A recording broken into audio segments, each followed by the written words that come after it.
বুঝলাম না, কিছুই বুঝতে পারলাম না। লিডার, মতিন বাইরে যদি অপারেশন দায়িত্বটা দিতেন তাহলে তোরা তো বেজার হইতো না। ঘুম মতিন রে দিয়ে কাম করামু, ঘুমাইয়াই কুল পায় না।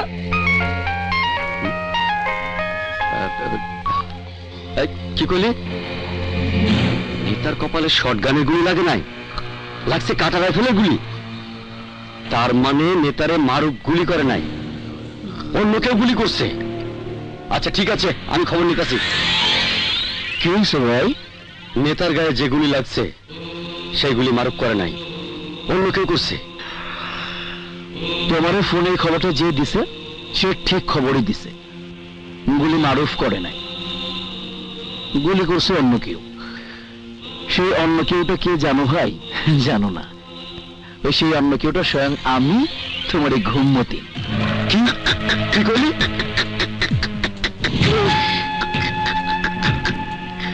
ঠিকই কইছি, এই ঘুমমতি নাকামে ঘুমায় না ভাই, ঘুমের ভান করে সব শোনে, তারপর বুঝা শুনে ঠিক কাজটা করে। ওই হারামির বাচ্চা, তুই বুঝে শুনে এটা কি কাম করলি? হ্যাঁ, কি কাম করলি? তোরে আজকে আমি মাফ করে দেন মতন বাইরে, আর জীবনে ভুল করবো না। বছর কইছি না, জীবন ছাড়ুম না, কইছি তো কইছি। ভাই দিচ্ছে একটা পাক্কা হারামজাদা, যা কয় তাই করে। ও যদি কইছো তোমার পা ছাড়বো না, আমি জানি ও তোমার পা ছাড়বো না। কিন্তু ভাই দিশা কিন্তু তোমার একটা দুঃসংবাদ কখনো দেয় নাই। সারা জীবন তুমি চামচামি কইরা গেছি, বয়স হয়েছে এখন, চামচামি করতে আর ভাল লাগে না, মাতবর হইতে ইচ্ছা করে। তাই সিদ্ধান্ত নিছি তোমারে মাইরা ফালা সারা শহরের মাথা হবো। কি? আর তার জন্য দিশা তোমার পায়ে ধরছে। এখন দিশা বিদিশার মতো একটা কাম করবো, তোমারে উঁচা বিল্ডিং এর ছাদ থেকে সোজা নিচে ফালায় দিচ্ছি, সোজা নিচে।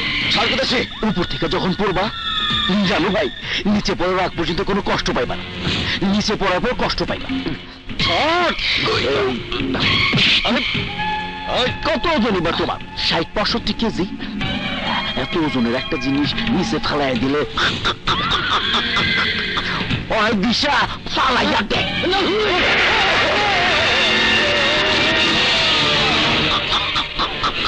Tata bye bye. Maruf Sakir, ঘুম বাড়াইতে হইব, তা না হলে আমার ঘুম হারাম।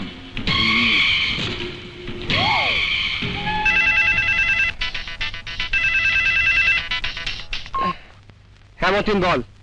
মারুফ সর্বনাশ হয়ে গেছে, সাত্তার ভাই বাড়ির ছাদ থেকে লাফায়া পরে আত্মহত্যা করছেন। কি কি বললি?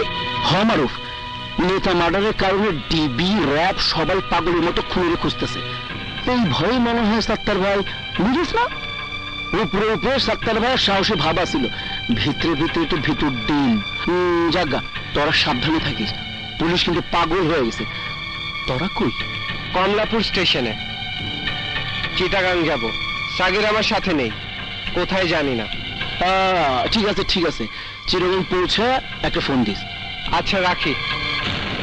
দিশা, জলদি লোক পাঠান।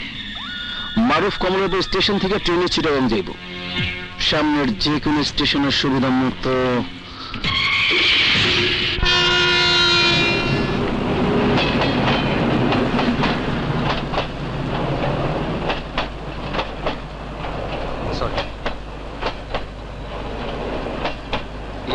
বসতে পারি? কোথায় যাবেন? চিটাগাং পর্যন্ত নাকি রাস্তায় নেমে যাবেন? চিটাগাং। তাহলে ভালোই হলো, রাস্তায় কথা বলতে বলতে যাওয়া যাবে। আমি আবার ট্রেনের কামরায় একা চুপচাপ বসে থাকতে পারি না।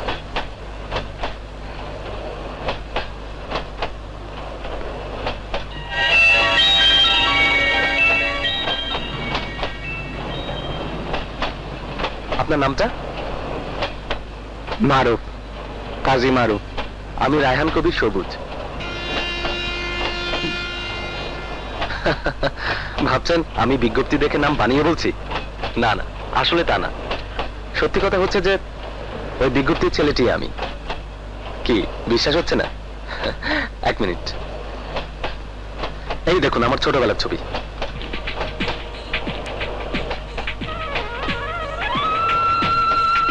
তার মানে আপনি বাড়ি ছেড়ে 15 বছর আগে পালিয়েছেন? জি। কি করব বলুন, আমার বাবা ছিলেন প্রচন্ড রাগী।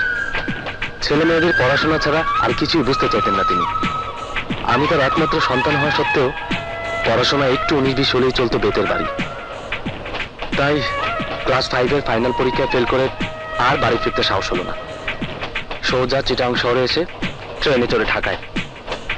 সাথে ছিল স্কুল ব্যাগ।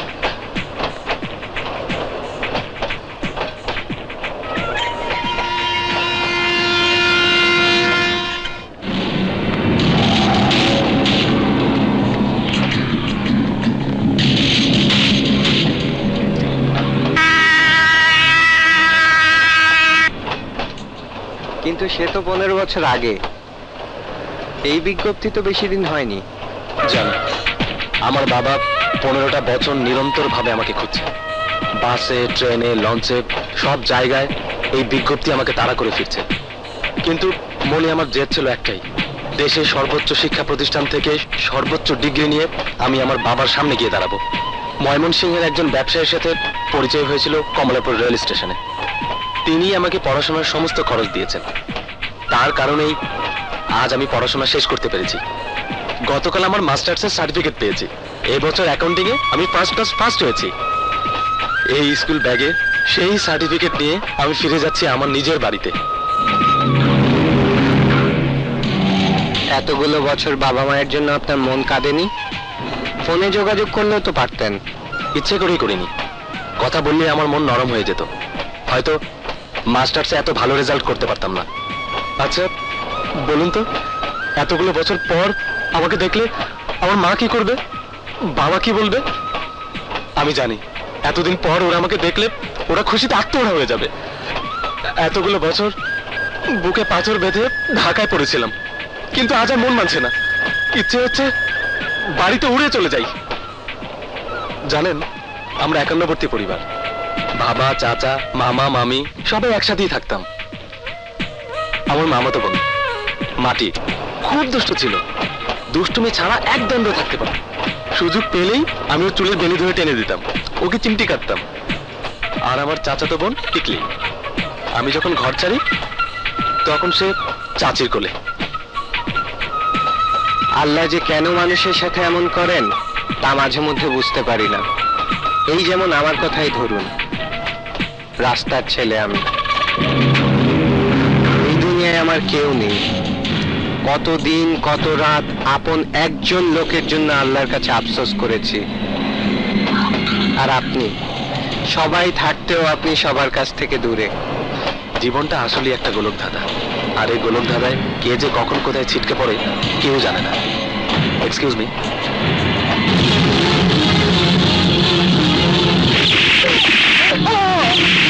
সবুজ, সবুজ,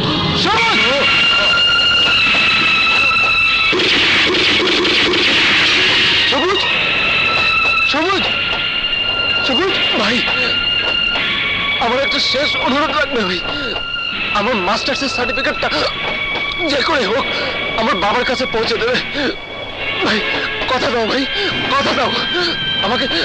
আমি কথা দিলাম। সবুজ, সবুজ,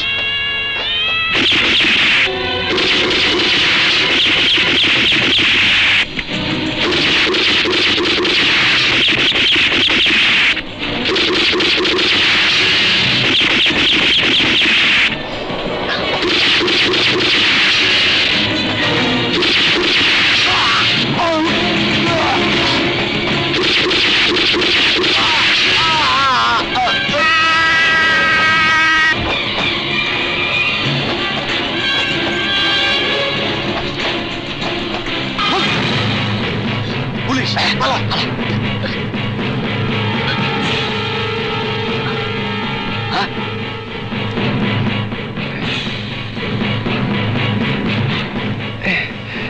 এই পথে আমার যাওয়া যাবে না, আমার অন্য পথে যেতে হবে।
তুই, আমাকে তোরা চিনবি না। ওকে তাড়া করেছিস কেন? আমাকে সব পাউডার আর ইঞ্জেকশন নষ্ট করে ফেলাইছে। ঠিকই করেছে। ড্রাগস আমিও পছন্দ করি না। যারা ড্রাগস বিক্রি করে তারা সমাজের শত্রু, দেশের শত্রু।